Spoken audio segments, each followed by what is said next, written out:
We've got a lot of questions on different subjects. Let's move along. Our next question is from Hassan Mohammed. Thanks very much, Tony. I want to ask the panel, and in particular Lawrence Krauss. Australia has produced around 15 Nobel laureates, and every day about 1 billion people rely on Australian technologies, from the bionic ear to Wi-Fi to IVF, etc.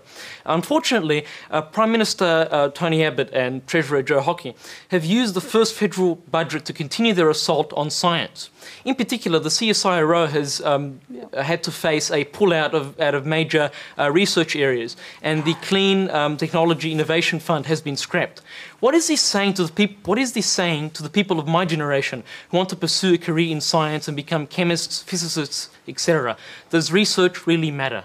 You know, it's a great question. It's a really important question, because if a government pretends they're interested in innovation and they stop funding, there's so much evidence that at least 50% of the GNP of most of the Western world is based on research and development a generation earlier. If you stop spending it, you're harming the economy down the road. And in fact, it's kind of amusing. It's actually tragic. If you look at the cuts to CSIRO and the Australian Research Council and CRC, you add them up, those cuts are about equal to the money being spent on school chaplains over 4 years. And so you just say, in a country where you're supposed to be interested in the economy and improving the economy, you're taking away the fundamental basis of the economy, which is research. But Lawrence, and it's Australia's future. It isn't selling coal to China. If this country wants to be a major contributor in the future, it isn't getting rid of its resources now. It's developing the intellectual potential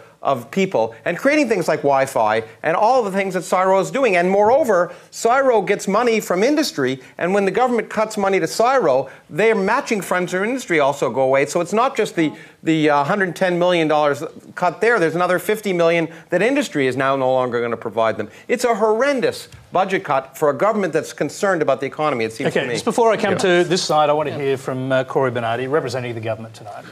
Well, I'm not a member of the government. I'm a backbench Liberal Party senator. But let me tell you, the government has $3 billion going to the CSIRO across the forward estimates. There's a real increase every single year for the next 4 years.